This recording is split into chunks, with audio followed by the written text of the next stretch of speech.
الحمد لله اللهم صل على سيدنا محمد وعلى آل سيدنا ومولانا محمد. ബഹുമാനികളെ, നമ്മളിപ്പോൾ ഒരു ലൈവ് കഴിഞ്ഞു. ഇൻഷാ അല്ലാഹ് ആനുകാലിക വിഷയങ്ങളുമായി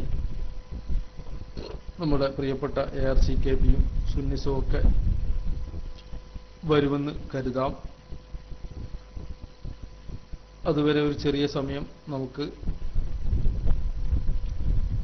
നമ്മൾ ചർച്ച ചെയ്തു വരുന്ന വിഷയം തന്നെ ചർച്ച ചെയ്യാമെന്നാണ് കരുതുന്നത്. ആനുകാലിക വിഷയങ്ങളിൽ കൂടുതൽ പ്രഗത്ഭരായ ആൾക്കാർ ചർച്ചയ്ക്ക് വരും. അതുകൊണ്ട് ഞാൻ ഇപ്പോൾ അതിൽ ഇടപെടുന്നില്ല. നമ്മൾ പറഞ്ഞു വന്ന വിഷയം തന്നെ തുടരാമെന്നാണ് ഞാൻ കരുതുന്നത്. അപ്പോൾ നമ്മൾ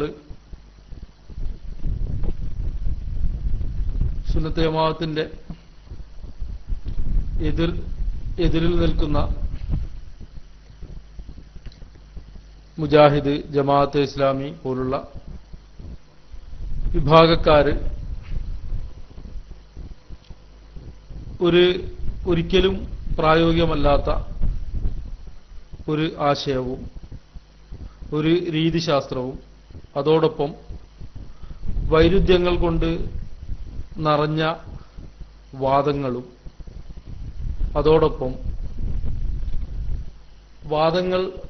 സ്വന്തം വാദങ്ങൾ സമർത്ഥിക്കാൻ വേണ്ടി വല്ലാതെ കളവുകൾ പറയുകയും ചെയ്യുന്ന ഒരവസ്ഥയെപ്പറ്റി നമ്മൾ കുറച്ച് ദിവസങ്ങളായി വിശദീകരിച്ചു. ആ വിഷയങ്ങളൊന്നും നമ്മൾ വിശദമായി പറഞ്ഞാൽ തീരൂല. അതിന്റെ സൂചനകളൊക്കെ പറഞ്ഞു, കുറെയൊക്കെ പറഞ്ഞു. ഇപ്പോഴ് നമ്മൾ ഏറ്റവും പ്രധാനമായ പരിശുദ്ധമാക്കപ്പെട്ട റമദാനിന്റെ പടിവാതിൽക്കൽ നിൽക്കുകയാണ്. റമദാൻ മാസം മുഅ്മിനീങ്ങൾ ആരാധന നിർഭരമായി വരവേൽക്കാൻ വേണ്ടി കാത്തിരിക്കുമ്പോൾ മുജാഹിദ്, ജമാഅത്ത് ഇസ്ലാമി തുടങ്ങിയ വിഭാഗം ഒരു വിവാദവും കൊണ്ടാണ് കാത്തിരിക്കുന്നുണ്ടാവുക. അതിന്റെ അലയൊലികൾ തുടങ്ങിക്കഴിഞ്ഞു.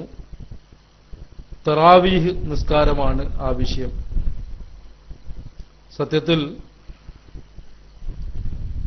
വളരെ വേദനാജനകമായ ഒരു വിവാദമാണ് മുജാഹിദുകൾ നടത്തിക്കൊണ്ടിരിക്കുന്നത്.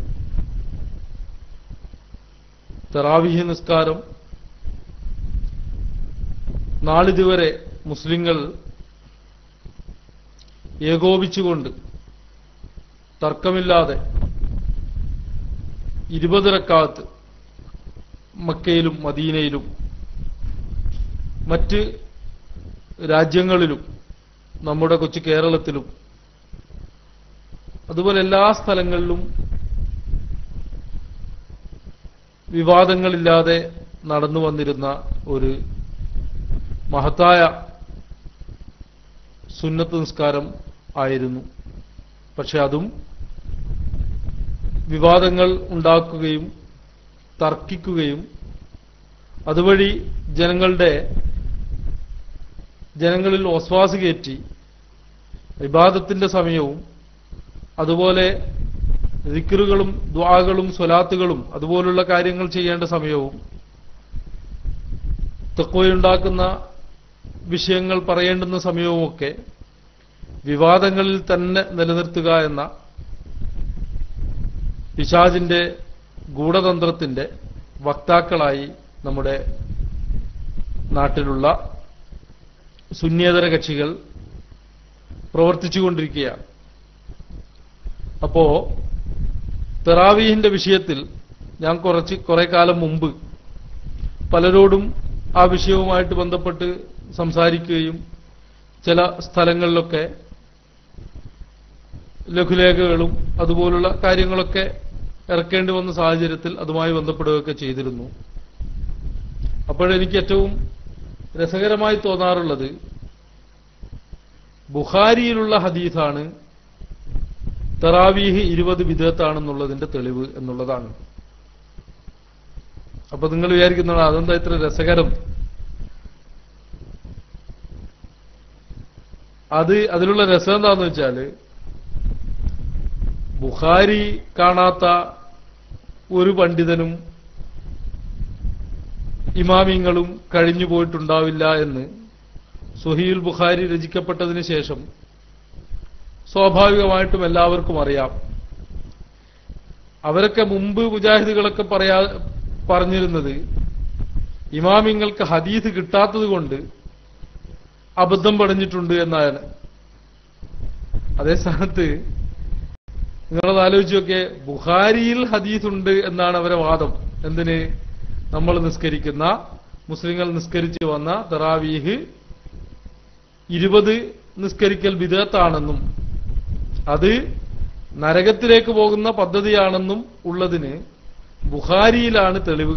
അതുപോലെ ബുഖാരിയിൽ മാത്രമല്ല, മുസ്ലിമിലും ഇബ്നു മാജയിലും തുർമുദിയിലും അങ്ങനെ ഏകദേശം എല്ലാ കിതാബിലും, മുവത്തയിലും ഒക്കെ ഉള്ള കിതാബിൽ, അതുപോലെ മുസ്നദ് അഹമ്മദിലൊക്കെ ഉള്ള ഏറ്റവും പ്രസിദ്ധമായ ഹദീസ് ആണ് തറാവീഹ് 20 റക്അത്ത് നിസ്കരിക്കൽ ബിദ്അത്താണെന്നുള്ളതിന്റെ വഹാബികളുടെ അല്ലെങ്കിൽ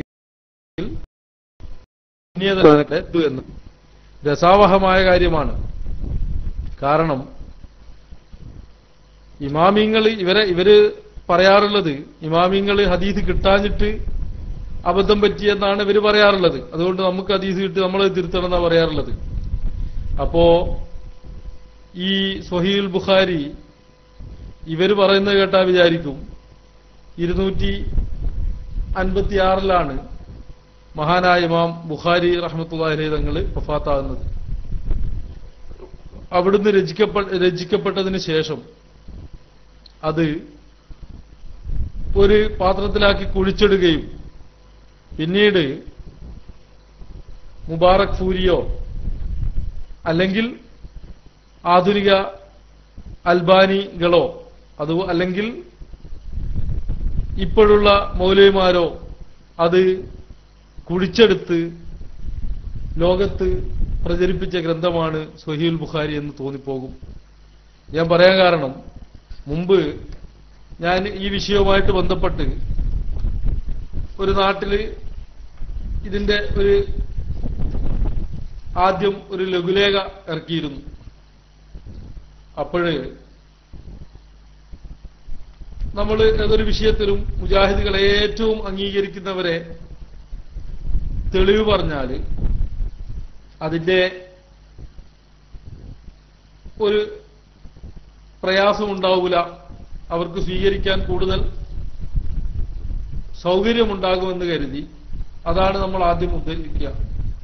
അങ്ങനെ നമ്മൾ അന്ന് ഇബ്നു തൈമിയ്യ അവിടുത്തെ മജ്മൂ ഫത്താവയിലും അതുപോലെ മിൻഹാജ് സുന്നത്തുൻ നബവിയ്യയിലും അതുപോലെ പല ഗ്രന്ഥങ്ങളിലും തറാവീഹ് 20 അത്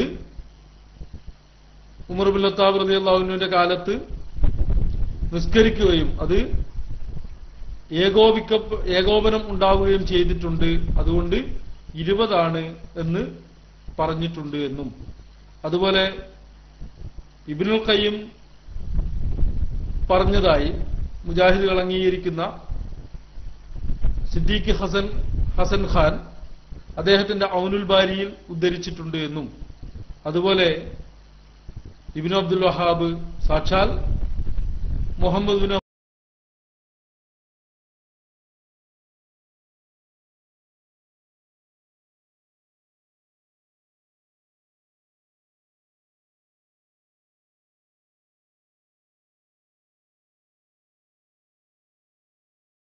ഇബ്നുൽ ഖയ്യിമും അതുപോലെ സാക്ഷാൽ ഇബ്നു അബ്ദുൽ വഹാബ് അദ്ദേഹത്തിന്റെ സ്വന്തം ഗ്രന്ഥമായ മുഖ്തസറുൽ ഇൻസാഫിൽ പറഞ്ഞിട്ടുണ്ട് എന്നൊക്കെ പറഞ്ഞപ്പോ അവര് മറുപടിയായി പറഞ്ഞത്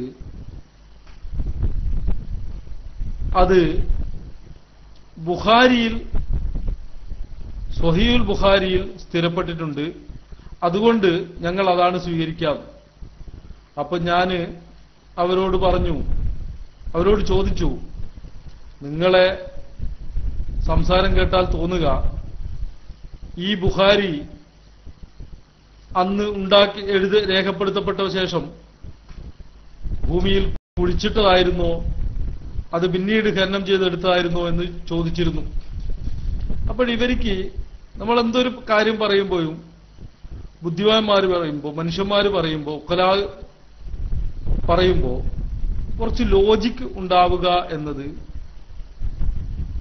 സ്വാഭാവികമാണ്. പക്ഷെ ഇവർക്ക് ആ ഒരു വിഷയമേ ഇല്ല, ഒരു കാര്യവും ചിന്തിക്കൂല. ലോജിക്ക് എന്നുള്ള പരിപാടി ഇത് പറയുന്നത് ഒരു ബുദ്ധിയുള്ള സമൂഹത്തിൽ പറയാൻ പറ്റുമോ എന്ന് അവർ ചിന്തിക്കാറില്ല. അപ്പോൾ നമ്മൾ അവരോട് കുറെ ചോദ്യങ്ങൾ ചോദിച്ചു.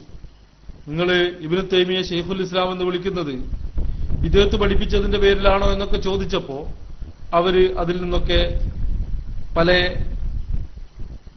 ഉരുണ്ടുപറച്ചിലുകൾ ആണ് നടത്തിയത്. അപ്പൊ സത്യത്തില് ലോകത്തുള്ള ഒരു പണ്ഡിതന്മാർക്കും, മുൻഗാമികളായ ഒരു പണ്ഡിതന്മാർക്കും തർക്കമില്ലാത്ത ഒരു വിഷയമാണ് തറാവീഹ് 20 റക്അത്ത് നിസ്കരിക്കൽ പുണ്യമാണ് എന്നതിൽ ഒരാൾക്കും തർക്കമില്ല. അത് ലോകത്ത് നാളിതുവരെയുള്ള ചര്യയാണ്. ഞാൻ ഇതിനെപ്പറ്റി പഠിക്കുന്ന സമയത്ത്, അഥവാ ഈ വിഷയങ്ങളൊക്കെ ഒന്ന് മനസ്സിലാക്കാൻ വേണ്ടി ആഗ്രഹിച്ച് ഞാൻ ആദ്യം അതിനെപ്പറ്റി പഠിച്ചത്, അതിനെപ്പറ്റി അന്വേഷിച്ചത് ഇതിന്റെ ചരിത്രമാണ്. തറാവീഹ് നിസ്കാരത്തെപ്പറ്റി നമ്മുടെ മുൻഗാമികളായ ഉലമാ എങ്ങനെയാണ് രേഖപ്പെടുത്തിയത് എന്നുള്ള ചരിത്രമാണ്. അപ്പോൾ എനിക്ക് കാണാൻ കഴിഞ്ഞ ഒരു യാഥാർത്ഥ്യം, ഹിജ്റ 179 ഇമാം മാലിക് റളിയല്ലാഹു അൻഹു വഫാത്താകുന്നത്. അഥവാ 2-ാം നൂറ്റാണ്ടിൽ മുത്തുനബി സല്ലല്ലാഹു അലൈഹി വസല്ലം ഉത്തമ നൂറ്റാണ്ടെന്ന് പരിചയപ്പെടുത്തിയ 2-ാം നൂറ്റാണ്ടിൽ മാലിക് ഇമാം റളിയല്ലാഹു അൻഹു അറിയപ്പെടുന്നത് തന്നെ ഇമാമു ദാരുൽ ഹിജ്റ എന്നാണ്. ആ മാലിക് ഇമാം റളിയല്ലാഹു അൻഹുവിന്റെ കാലത്ത് 20 റക്അത്ത് തറാവീഹിന് പുറമെ പ്രത്യേക സാഹചര്യത്തിൽ, അതിൽ പല വിശദീകരണങ്ങളും പണ്ഡിതന്മാർ പറയുന്നുണ്ട്, മക്കയിലുള്ള മുഅ്മിനീങ്ങൾ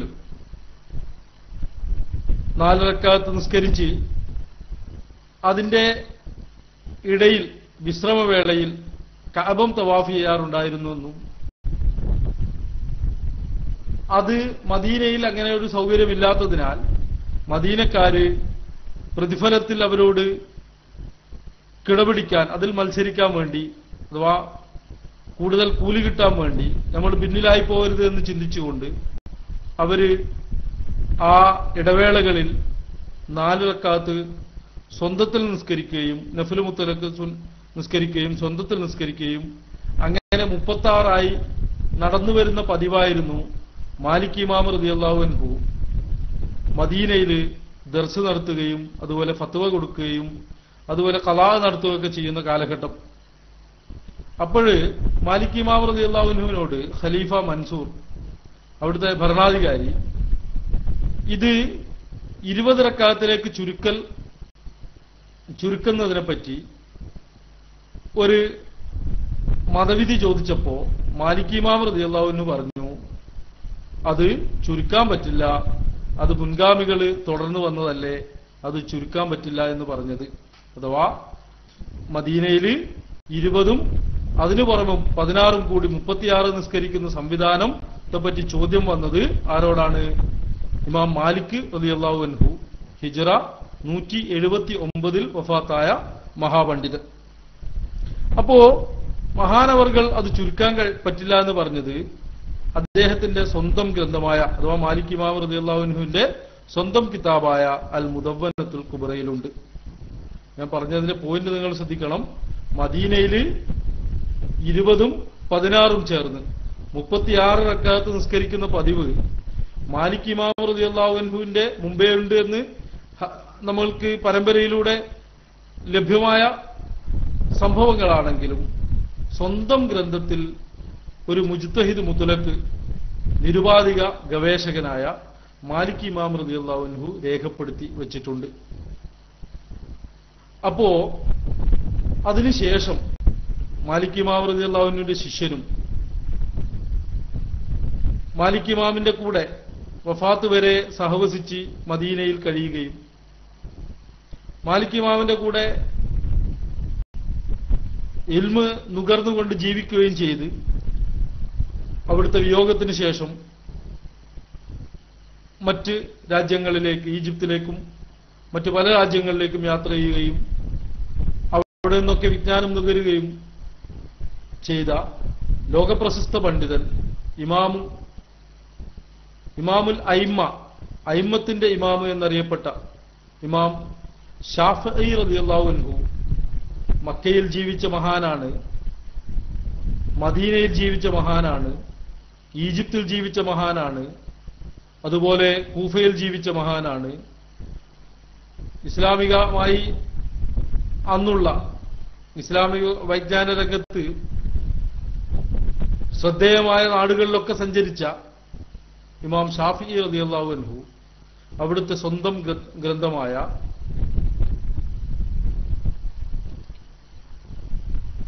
കിതാബുൽ ഉമ്മിലും അതുപോലെ മുഖ്തസറുൽ മുസ്നിയിലുമൊക്കെ പറയുകയാണ്, മക്കയിൽ ഞാൻ 20 റക്അത്ത് നിസ്കരിക്കുന്നതാണ് ഞാൻ കണ്ടത്, മദീനയിൽ 36 നിസ്കരിക്കുന്നത് ഞാൻ കണ്ടു.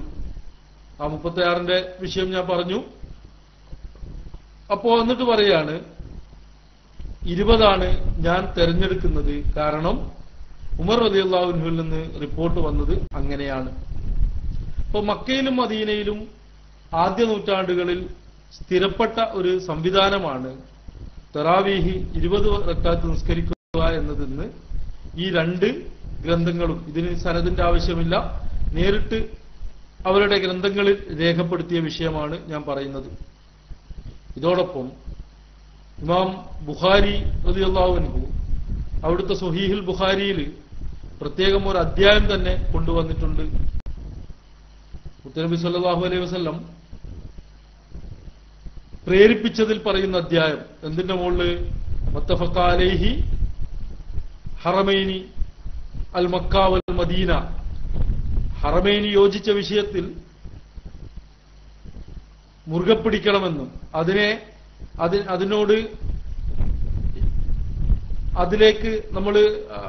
അതിലേക്ക് പ്രേരിപ്പിച്ചുകൊണ്ട് അവർ യോജിച്ച വിഷയത്തിൽ അഭിപ്രായ ഭിന്നത ഉണ്ടാക്കരുത് എന്നതിലേക്ക് യോജിച്ചു പ്രേരിപ്പിക്കുന്നതിൽ പറയുന്ന അധ്യായമെന്ന് ബുഖാരിയിൽ അധ്യായമുണ്ട്. ആ അധ്യായത്തിന്റെ മുഴുവൻ പേര് എനിക്ക് ഓർമ്മയില്ല. അങ്ങനെ അപ്പോൾ മക്കയും മദീനയും ഏകോപിച്ചത് നമുക്ക് തർക്കമില്ലാതെ ലഭിച്ച ഒരു വിഷയമാണ്. തറാവീഹ് 20 റക്അത്ത്, 20ൽ കുറഞ്ഞ ഒരു തറാവീഹിന്റെ ചർച്ച മുൻഗാമികളിൽ ഉണ്ടായിട്ടില്ല. ഇമാം തുർമുദി റഹ്മത്തുള്ളാഹി അലൈഹി തങ്ങൾ ഹിജ്റ 300കളിൽ വഫാത്തായ മഹാപണ്ഡിതൻ, മഹാനവറുകൾ അദ്ദേഹത്തിന്റെ ജാമിഉ തുർമുദിയിൽ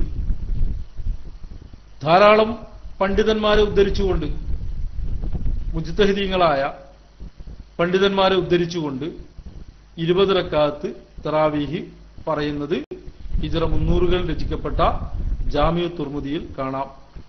അങ്ങനെ അവിടുന്ന് ഇങ്ങോട്ട് ലോകത്തുള്ള മുഴുവൻ പണ്ഡിതന്മാരും ഒരു തർക്കവുമില്ലാതെ, എല്ലാ മദ്ഹബിലെയും പണ്ഡിതന്മാർ വളരെ ആധികാരികമായി ഇതിലൊരു ചർച്ചയില്ലാത്ത നിലക്ക് മക്ക മദീനയിൽ ഇപ്പോൾ 20 റക്അത്ത് അല്ലേ ആണെന്നാണ് ഞാൻ മനസ്സിലാക്കുന്നത്. അവിടെ ഇമാമുൽ ഹറമൈനി റഹ്മത്തുള്ളാഹി അലൈഹി തങ്ങൾ അവിടുത്തെ കിതാബായ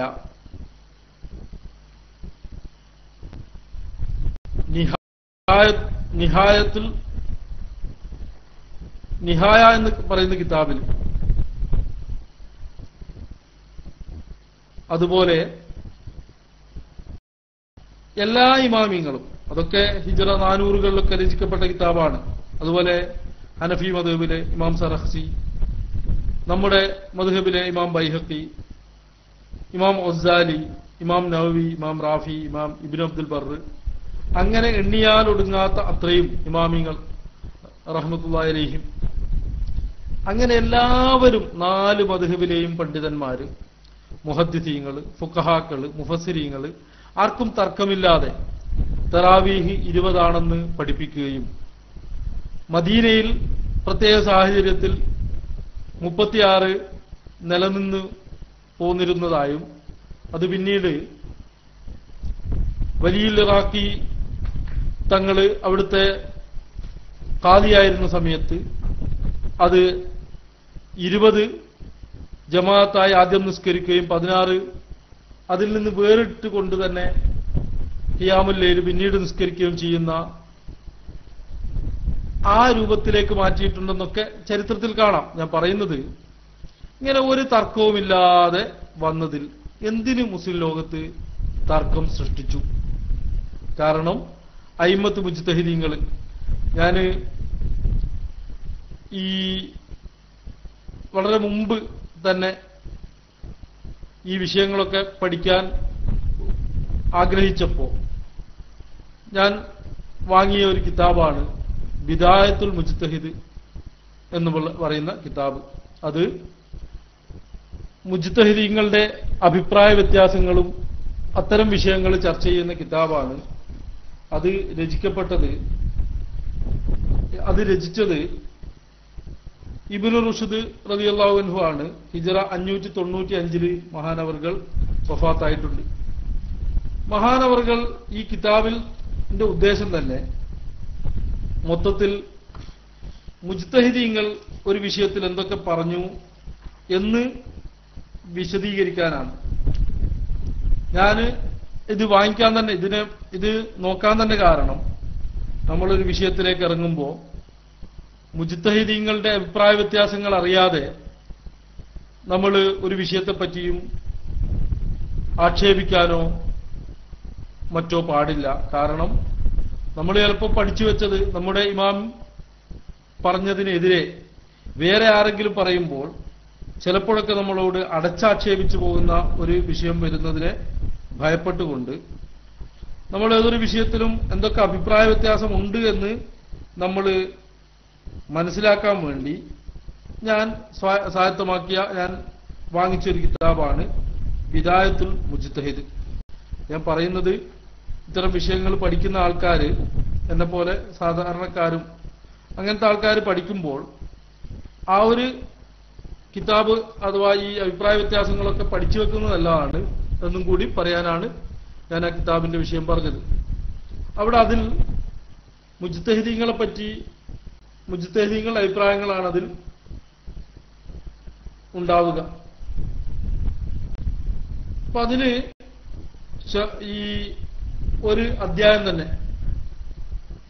ഫീ ഖിയാം റമദാൻ, റമദാൻ മാസത്തെ റമദാൻ നിസ്കാരത്തെ പറ്റിയുള്ള, അഥവാ നമ്മൾ പറയുന്ന തറാവീഹിന്റെ വിഷയത്തിലുള്ള ആ അധ്യായം.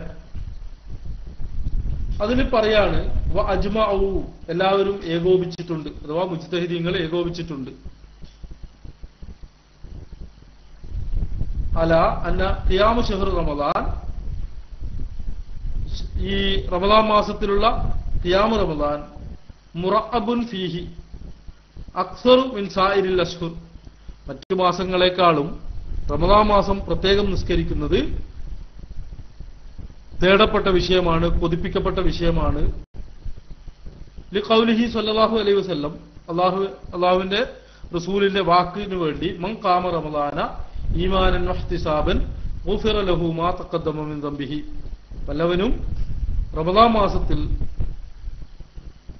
ഈമാനോടുകൂടിയും അതുപോലെ പ്രതിഫലം കാക്ഷിച്ചും നിസ്കരിച്ചാൽ അവന് മുൻകഴിഞ്ഞു പോയ ദോഷങ്ങളൊക്കെ പൊറുക്കപ്പെടും എന്നുള്ള ഹദീസിന് വേണ്ടി. എന്നിട്ട് അതിങ്ങനെ പറഞ്ഞിട്ട് വരികയാണ്, അതദുർ റക്അത്തുല്ലത്തി യഖൂമു ബിഹാ ഫീ റമദാൻ, റമദാനിൽ നിസ്കരിക്കപ്പെടേണ്ട റക്അത്തുകളുടെ എണ്ണം പറയാണ്. വഖ്തലഫു, അതിൽ അഭിപ്രായ വ്യത്യാസം പറയുന്നത് എന്താണ്? വഖ്താറ മാലിക് ഫി, ഒരു അഭിപ്രായത്തിൽ മാലിക് ഇമാമിന്റെ ഒരു അഭിപ്രായത്തിലും അതുപോലെ അബൂ ഹനീഫ് ഇമാമിന്റെ അഭിപ്രായത്തിലും ഷാഫിഈ ഇമാമിന്റെ അഭിപ്രായത്തിലും അഹമ്മദ് ഇബ്നു ഹംബൽ റളിയല്ലാഹു അൻഹുവിന്റെ അഭിപ്രായത്തിലും വേറൊരു മുജ്തഹിദായ ദാവൂദ് ലാഹിരി റഹ്മത്തുള്ളാഹി അലൈഹി തങ്ങളുടെ അഭിപ്രായത്തിലും 20 റക്അ സിവൽ വിത്ർ, വിത്ർ ഒഴിച്ച് 20 റക്അത്ത് ആണ് അവരൊക്കെ പറഞ്ഞത്. വദക്കറ ഇബ്നു ഖാസിം അൻ മാലിക്, മാലിക് ഇമാമ് 36 റക്അത്ത് നല്ലതായി കണ്ടിരുന്നു. ആ 36 റക്അത്തിന്റെ വിഷയം ഞാൻ പറഞ്ഞു. അത് 20 റക്അത്ത് മുമ്പേ തുടർന്നു വരുന്ന ഉമർ ഇബ്നു ഖത്താബ് റളിയല്ലാഹു അൻഹുവിന്റെ കാലം മുതൽ വ്യവസ്ഥാപിതമായി തുടർന്നു വരുന്ന തറാവീഹും, മക്കക്കാരോട് പ്രതിഫലത്തിൽ കൂറാവാൻ വേണ്ടി അവര് മറ്റുള്ള മക്കക്കാർ തവാഫ് ചെയ്യുന്ന സമയത്ത് നിസ്കരിച്ച ആ സുന്നത്ത് നിസ്കാരവും കൂടിയതാണെന്ന് ഞാൻ പറഞ്ഞു.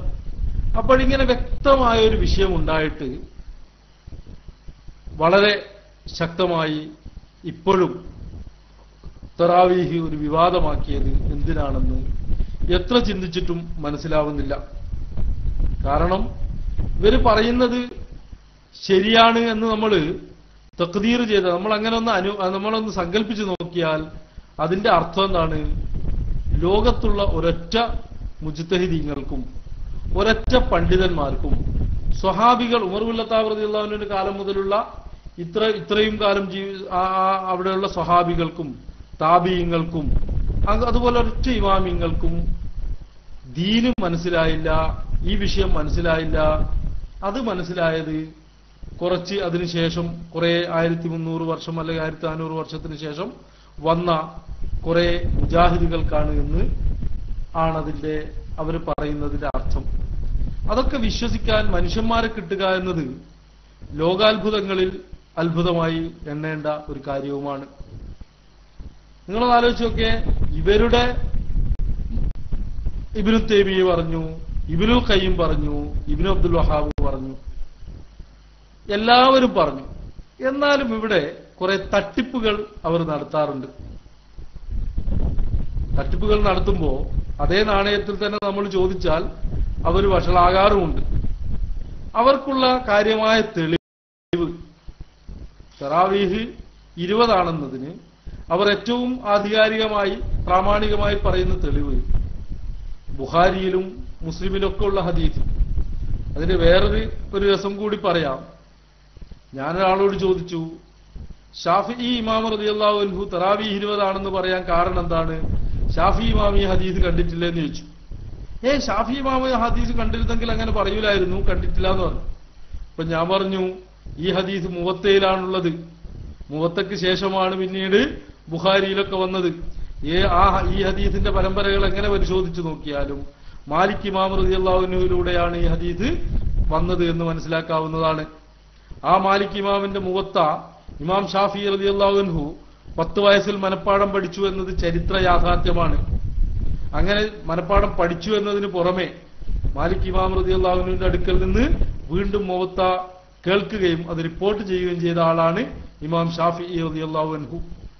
അപ്പൊ ഷാഫിഈ ഇമാം റളിയല്ലാഹു അൻഹു ഇത് കണ്ടിട്ടില്ല എന്ന് പറയാൻ വിവരക്കേട് എന്നുള്ള ഒരു അലങ്കാരം മാത്രം ഉണ്ടായാൽ മതി, അല്ലാതെ വിവരമുള്ള ഒരാൾക്ക് അത് പറയാൻ കഴിയില്ല. പിന്നെയുള്ളത് അഹമ്മദ് ഇബ്നു ഹംബൽ റളിയല്ലാഹു അൻഹു ഹദീസ് കണ്ടിട്ടില്ല എന്നാണ് വാദിക്കുന്നതെങ്കിൽ അഹമ്മദ് ഇബ്നു ഹംബൽ റളിയല്ലാഹു അൻഹു അവിടുത്തെ മുസ്നദിൽ ഈ ഹദീസ് റിപ്പോർട്ട് ചെയ്തിട്ടുണ്ട്. അപ്പൊ അഹമ്മദ് റളിയല്ലാഹു അൻഹുവും ഈ ഹദീസ് കണ്ടിട്ട് തന്നെയാണ് തറാവീഹ് 20 ആണെന്ന് പറഞ്ഞത്. ഷാഫിഈ ഇമാം റളിയല്ലാഹു അൻഹു നിങ്ങളീ പറയുന്ന ഇവർ ഉദ്ധരിക്കുന്ന ഹദീസ് കണ്ടിട്ട് തന്നെയാണ് തറാവീഹ് 20 ആണെന്ന് പറഞ്ഞത്. അതുപോലെ ഇമാം മാലിക് റളിയല്ലാഹു അൻഹുവിന്റെ കിതാബില് തറാവീഹിന് പ്രത്യേകം അധ്യായം ഉണ്ടായിട്ടും ഇവർ പറയുന്ന മാക്കാന യസീദു ഫീ റമളാൻ വലാ ഫീ ഗൈരിഹി 11 റക്അ മുത്തനബി സല്ലല്ലാഹു അലൈഹി വസല്ലം തങ്ങൾ റമളാനിലും അല്ലാത്തപ്പോഴും 11 വർദ്ധിപ്പിക്കാറില്ല എന്നുള്ള ഹദീസ് മുവത്തയിൽ കിതാബുൽ വിത്റിൽ കൊടുത്തിട്ടുണ്ട്. അതേ സ്ഥാനത്ത് അവിടെ തറാവീഹിന് വേറെ അധ്യായമുണ്ട്, അതിൽ ഈ ഹദീസ് കൊണ്ടുവന്നിട്ടുമില്ല. അപ്പൊ മാലിക് ഇമാം ഈ ഹദീസ് കണ്ടിട്ട് തന്നെയാണ് തറാവീഹ് 20 പറഞ്ഞത്. അപ്പൊ ഈ ഹദീസ് റിപ്പോർട്ട് ചെയ്തവർക്കും ഈ ഹദീസ് പഠിപ്പിച്ച ഗുരുനാഥന്മാർക്കും ഒന്നും കിട്ടാത്ത ഒരു വല്ലാത്ത വിവരം കിട്ടിയത് ലോകത്ത് വലിയ വലിയ വലിയ അത്ഭുതങ്ങളുടെ കൂട്ടത്തിൽ എന്നാവുന്ന വിഡ്ഢിത്തത്തിന്റെ അത്ഭുതങ്ങളിൽ പെടും. പക്ഷേ ഇവര് ഈ ഹദീസാണ് ഇവരുടെ തെളിവ്. അപ്പോൾ ഈ ഹദീസ് തെളിവ് പറയുമ്പോഴും അവര് വലിയ പ്രയാസത്തിലാകാറുണ്ട്. കാരണം ഞാൻ ഈ ഹദീസ് തെളിവ് പറഞ്ഞ ഒരു മൗലവിയോട് ചോദിച്ചു, ആ ഹദീസ് മുഴുവൻ പറയാൻ പറഞ്ഞു. സത്യത്തിൽ ഒരു മൗലവിക്ക് ഞാൻ ചിരിച്ചുപോയൊരു സംഭവം, ഒരു മൗലവിക്ക് ഈ ഹദീസ് ഇത്രയേ ഉള്ളൂ എന്ന് എന്നോട് പറഞ്ഞു. അഥവാ മാക്കാന യസീദു ഫീ റമളാൻ വലാ ഫീ ഗൈരിഹി 11 റക്അ എന്ന് മാത്രമേ അത്രയുമേ ഉള്ളൂ എന്ന് കരുതിയ മൗലവിമാര് വരെയുണ്ട്. ഞാനത് കേട്ടിട്ട് ചിരിച്ചു പോയിട്ടുമുണ്ട്. ശരിക്കും ഹദീസ് എന്താണ്? ദീർഘമായ ഹദീസാണ്. അതിൽ ആ നിസ്കാരത്തിന്റെ രൂപവും പറയുന്നുണ്ട്. ആയിഷ ബീവി റളിയല്ലാഹു അൻഹയോട് ചോദിച്ചപ്പോ ആയിഷ ബീവി റളിയല്ലാഹു അൻഹ ഈ വിഷയം പറഞ്ഞിട്ട് പറയാണ്, ഈ റസൂൽ സല്ലല്ലാഹു അലൈഹി വസല്ലം തങ്ങൾ ആദ്യം 4 നിസ്കരിക്കും, അതിനെപ്പറ്റി അതിന്റെ നീളവും പരപ്പും ഒന്നും പറയണ്ട, അതിനെപ്പറ്റി എന്നോട് ചോദിക്കണ്ട. പിന്നീട് 4 നിസ്കരിക്കും, പിന്നീട് 3 നിസ്കരിക്കും എന്നാണ് പറഞ്ഞത്. അതുപോലെ റമദാനിലും അല്ലാത്ത മാസങ്ങളിലും എന്നാണ് പറഞ്ഞത്. അതിനെപ്പറ്റി ഞാൻ പിന്നീട് വിഷയം പറയാം. അല്ലാത്ത മാസവും ആ ഒരു വിഷയം ഞാൻ പ്രത്യേകം പറയാം. അപ്പോ ഇവരത് സ്വീകരിക്കുന്നുണ്ടെങ്കിൽ അവർക്ക് അതിന് വേറൊരു ന്യായങ്ങളൊക്കെ ഉണ്ടെന്ന് ഞാൻ പറയാം. ഇവര് അത് സ്വീകരിക്കുന്നുണ്ടെങ്കിൽ പിന്നെ അവരെ പള്ളിയിൽ ഇങ്ങനെ ഒരു നിസ്കാരം ഞാൻ കണ്ടിട്ടുമില്ല. ഇവരെ പള്ളിയിൽ പോകുന്ന ആൾക്കാരോട് ചോദിച്ചാൽ നിങ്ങൾക്ക് കാണാം, അവര് നിസ്കരിക്കാറുള്ളത് 2, 2, 2, 2 എന്നിങ്ങനെ ഉള്ള കോലത്തിലാണ് നിസ്കരിക്കാറുള്ളത്. അപ്പൊ ഞാൻ അവരോട് ചോദിച്ചു, എന്തേ ഈ ഹദീസിൽ വെറും റക്കാത്ത് മാത്രമല്ലല്ലോ പറഞ്ഞത്, രൂപവും പറഞ്ഞിട്ടുണ്ടല്ലോ, എന്തേ ആ രൂപം നിസ്കരിക്കാത്തത് എന്ന് ചോദിച്ചപ്പോ അത് അഫ്ദലായ രൂപം അല്ല എന്നാ പറഞ്ഞത്. അപ്പൊ ഞാൻ ചോദിച്ചു, ഈ ഹദീസിൽ പറഞ്ഞത് അഫ്ദലായ റക്കാത്തും അഫ്ദലല്ലാത്ത രൂപവുമാണെന്ന് ആര് പറഞ്ഞു? അപ്പൊ സത്യത്തില് ആ ഹദീസ് അങ്ങനെ നിസ്കരിക്കാവുന്ന ഒരു നിസ്കാരമാകണം എന്ന് നിർബന്ധമാണ്. ആ ഹദീസിൽ പറയുന്നത് 4, 4, 3 നിസ്കരിച്ചു എന്ന് പറയുന്നുണ്ട്. അതുപോലെ മുത്തനബി സല്ലല്ലാഹു അലൈഹി വസല്ലം തങ്ങൾ 9 റക്അത്ത് ഒന്നിച്ച് ഒറ്റ സലാമിൽ നിസ്കരിച്ചു എന്ന് ഹദീസ് പറയുന്നുണ്ട്. 7 റക്അത്ത് ഒന്നിച്ച് നിസ്കരിച്ച് സലാം വീട്ടിയ ഹദീസ് പറയുന്നുണ്ട്. 5 റക്അത്ത് നിസ്കരിച്ച് സലാം വീട്ടിയ ഹദീസ് പറയുന്നുണ്ട്. അപ്പൊ ആ നിസ്കാരങ്ങളൊക്കെ വിത്റാണെന്ന് ആർക്കും മനസ്സിലാവുന്നതാണ്.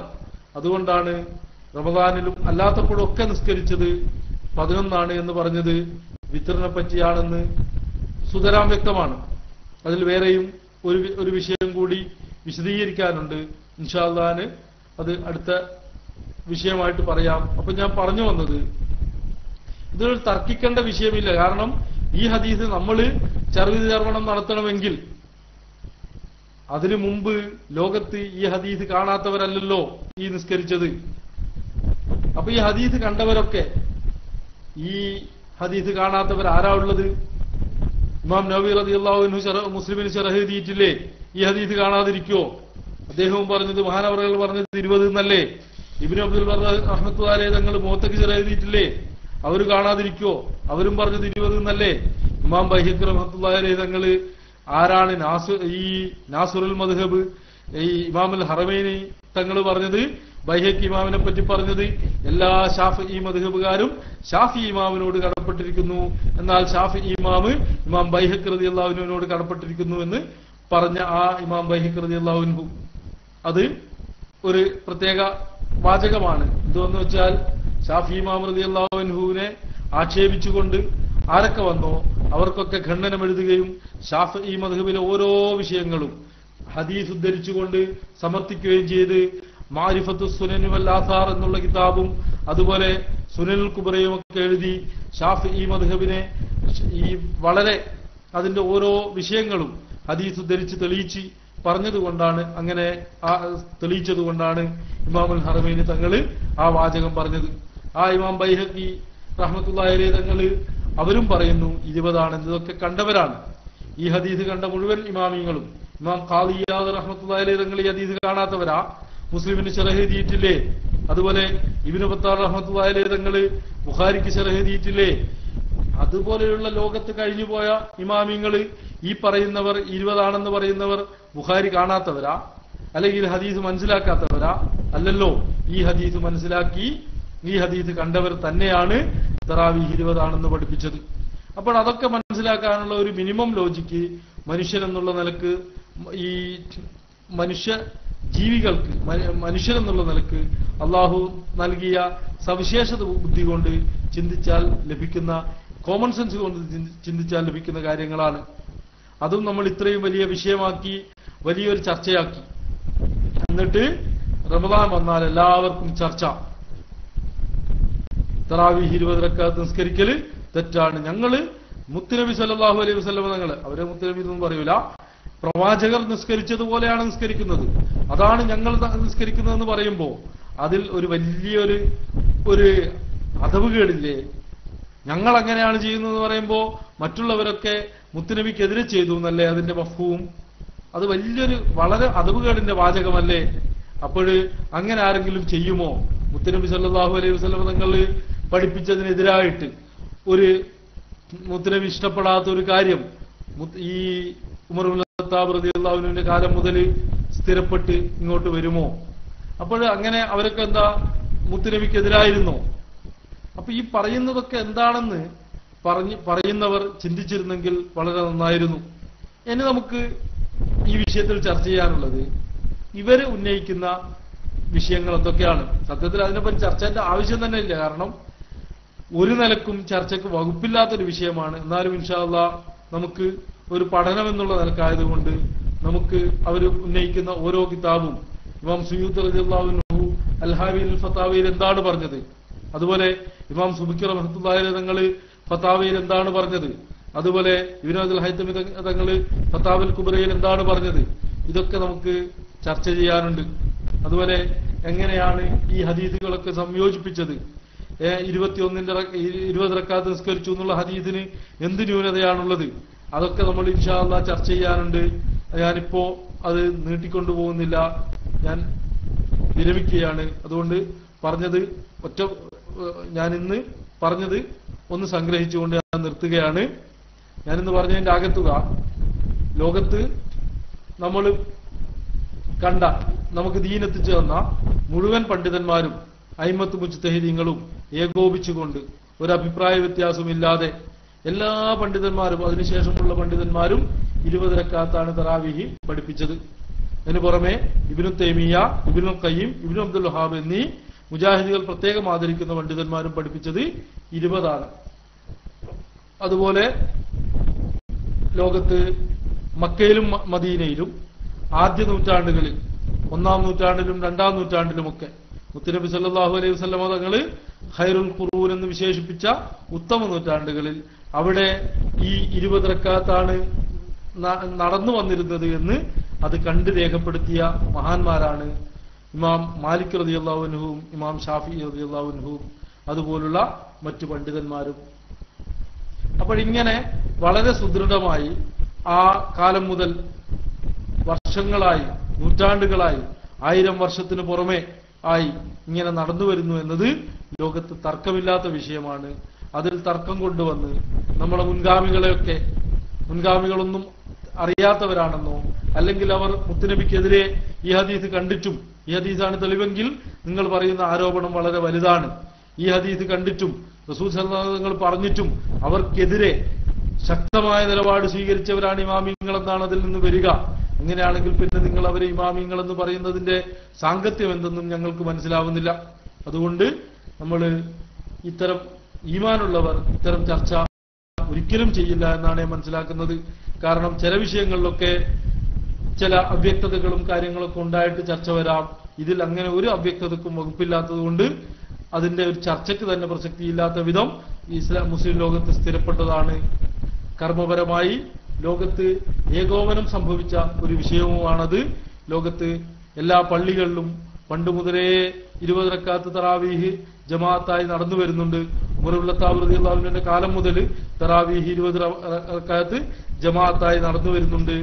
പിന്നെ അവിടെ നമ്മൾ ശ്രദ്ധിക്കേണ്ട ഒരു വിഷയം, നമ്മളെ വാദം ചിലർക്ക് അതും മനസ്സിലായിട്ടില്ല. ചിലർ നമ്മൾക്ക് തറാവീഹ് 2 റക്അത്ത് നിസ്കരിച്ചാൽ 2ന്റെ കൂലി കിട്ടും, 4 റക്അത്ത് നിസ്കരിച്ചാൽ 4ന്റെ കൂലി കിട്ടും, 20 റക്അത്താണ് അതിന്റെ കാമിലായ രൂപം എന്നാണ് ഷാഫിഈ മദ്ഹബുകാരായ നമ്മൾ പറയുന്നത്. അല്ലാതെ 20 തന്നെ നിസ്കരിച്ചാലേ കൂലി കിട്ടൂ എന്ന് നമുക്ക് വാദമില്ല. അതുകൊണ്ട് അതിൽ ചുരുക്കി ആരെങ്കിലും നിസ്കരിക്കുന്നത് കൊണ്ട് കുഴപ്പമൊന്നുമില്ല. പക്ഷേ 20 റക്അത്തിന് ആക്ഷേപിക്കൽ വളരെ വലിയ കുറ്റമാണ്. കാരണം മൊത്തം മുസ്ലിങ്ങളെ ആക്ഷേപിക്കുന്നതിന് തുല്യമാണ്. അതുകൊണ്ട് അതിൽ നിന്ന് എല്ലാവരും വെടിഞ്ഞു നിൽക്കണമെന്ന് വളരെ സ്നേഹത്തോടെ അപേക്ഷിച്ചുകൊണ്ട്